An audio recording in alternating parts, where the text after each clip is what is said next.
Assalamualaikum warahmatullahi wabarakatuh. Nama saya Rapi Tebagus Angga dengan NIM 2004208 dari Prodi Pendidikan Teknik Bangunan. Di sini saya akan menjelaskan tentang manajemen mutu pendidikan. Dibuatnya video ini bertujuan untuk memenuhi tugas pengelolaan pendidikan yang diampu oleh Bapak Dr. Anes Cepi Triana MPD.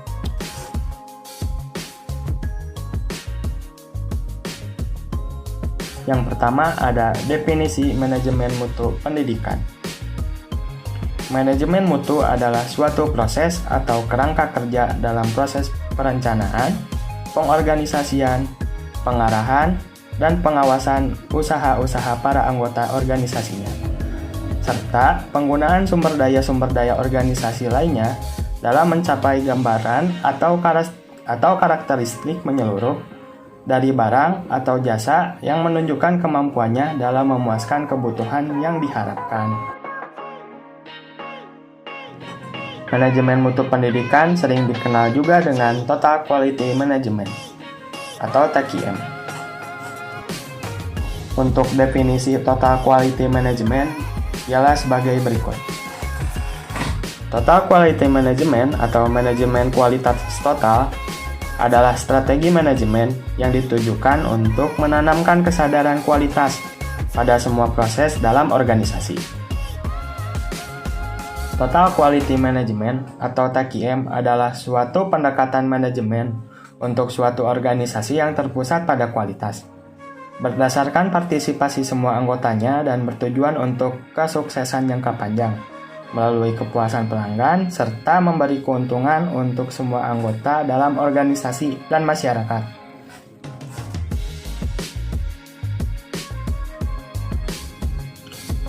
Selanjutnya ada 5 pilar TQM atau Total Quality Management. Menurut Bill Kreitz, tahun 1996 menyatakan bahwa prinsip-prinsip dalam sistem TQM harus dibangun atas dasar 5 pilar sistem, yaitu produk, proses, organisasi, kepemimpinan, dan komitmen. Mari kita bahas kelima pilar tersebut. Produk adalah titik pusat untuk tujuan dan pencapaian organisasi. Mutu dalam produk tidak mungkin ada tanpa mutu di dalam proses. Mutu di dalam proses tidak mungkin ada juga tanpa organisasi yang tepat. Organisasi yang tepat tidak akan ada artinya tanpa ada pemimpin yang memadai. Komitmen yang kuat dari bawah ke atas merupakan pilar pendukung bagi semua yang lainnya. Setiap pilar tergantung pada keempat pilar yang lainnya, dan kalau salah satu lemah, dengan sendirinya pilar yang lain juga ikut menjadi lemah.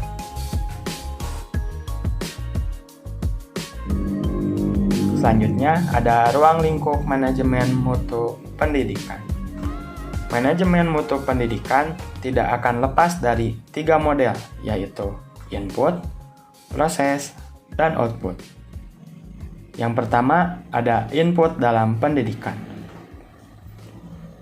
Input dalam pendidikan ialah segala sesuatu yang harus dimiliki oleh pendidik. Input pendidikan meliputi aspek sebagai berikut. Aspek yang pertama, memiliki kebijakan mutu. Aspek yang kedua, memiliki sumber daya tersedia dan siap. Aspek yang ketiga, memiliki harapan dan prestasi tinggi. Untuk aspek yang keempat, ialah fokus pada pelanggan, khususnya peserta didik. Dan aspek yang terakhir yaitu input manajemen. Yang kedua ada proses dalam pendidikan. Proses kegiatan pendidikan merupakan upaya dalam memobilisasi segenap komponen pendidikan oleh pendidik dan mengarahkan kepada pencapaian tujuan pendidikan. Yang ketiga ada output dalam pendidikan. Output adalah kinerja sekolah. Kinerja sekolah adalah prestasi yang dihasilkan dari proses sekolah. Kinerja sekolah diukur dari kualitas, efektivitasnya, produktivitas, efisiensi, inovasi, kualitas kehidupan kerjanya, dan moral kerjanya. Untuk slide selanjutnya, ada indikator manajemen mutu pendidikan. Berdasarkan peraturan pemerintah nomor 19 tahun 2005, dinyatakan bahwa pendidikan di Indonesia menggunakan 8 standar yang menjadi acuan dalam pengembangan dan peningkatan kualitas pendidikan. 8 standar yang menjadi kriteria minimal tersebut yaitu sebagai berikut. Yang pertama ada standar kompetensi lulusan. Standar kompetensi lulusan adalah kualitas kemampuan lulusan yang mencakup sikap, pengetahuan, dan keterampilan. Yang kedua ada standar isi. Standar isi adalah ruang lingkup materi dan tingkat kompetensi yang dituangkan tentang kriteria tentang tamatan, kompetensi bahan kajian, kompetensi mata pelajaran, silabus pembelajaran yang harus dipenuhi peserta didik pada jenjang dan jenis pendidikan tertentu. Yang ketiga ada standar proses. Standar proses adalah standar nasional pendidikan yang berkaitan dengan pelaksanaan pembelajaran pada suatu pendidikan untuk mencapai standar kompetensi lulusan.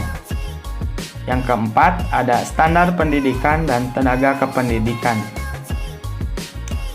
Standar pendidikan dan tenaga kependidikan adalah kriteria pendidikan prajabatan dan kelayakan fisik maupun mental, serta pendidikan dalam jabatan. Yang kelima ada standar sarana dan prasarana. Standar sarana dan prasarana adalah standar nasional pendidikan yang berkaitan dengan kriteria minimal tentang ruang belajar, tempat berolahraga, tempat beribadah, perpustakaan, laboratorium, bengkel kerja, tempat bermain, dan sumber belajar lainnya yang diperlukan untuk menunjang proses pembelajaran termasuk penggunaan teknologi informasi dan komunikasi. Yang keenam ada standar pengelolaan. Standar pengelolaan adalah standar nasional pendidikan yang berkaitan dengan perencanaan, pelaksanaan, dan pengawasan kegiatan. Pengawasan kegiatan pendidikan pada tingkat satuan pendidikan kabupaten kota, provinsi, dan nasional agar tercapai efisiensi dan efektivitas penyelenggaraan pendidikan. Yang ketujuh, ada standar pembiayaan. Standar pembiayaan adalah salah satu standar yang mengatur komponen dan besarnya biaya operasi satuan pendidikan yang berlaku selama 1 tahun. Yang kedelapan ada standar penilaian pendidikan. Standar penilaian pendidikan adalah salah satu standar nasional pendidikan yang berkaitan dengan mekanisme, prosedur, dan instrumen hasil belajar peserta didik.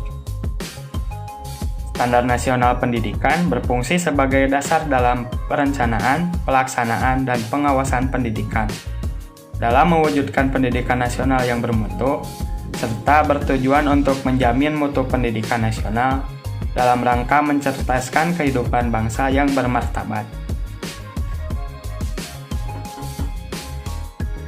Slide selanjutnya ada prinsip-prinsip manajemen mutu pendidikan. Menurut Hansler dan Brunel dalam Husaini Usama, ada 4 prinsip utama dalam manajemen mutu pendidikan, yaitu sebagai berikut. Yang pertama, ada prinsip sebagai pelanggan. Mutu tidak hanya bermakna kesesuaian dengan spesifikasi tertentu, tetapi mutu tersebut ditentukan oleh pelanggan. Yang kedua, respek terhadap setiap orang. Dalam sekolah yang bermutu kelas dunia, setiap orang di sekolah dipandang memiliki potensi. Yang ketiga, ada manajemen berdasarkan fakta. Sekolah kelas dunia berorientasi pada fakta. Maksudnya, setiap keputusan selalu didasarkan pada fakta, bukan pada perasaan atau feeling maupun ingatan semata. Yang keempat, ada perbaikan terus-menerus. Agar dapat sukses, setiap sekolah perlu melakukan proses sistematis dalam melaksanakan perbaikan secara berkesinambungan. Yang terakhir ada manfaat manajemen mutu pendidikan.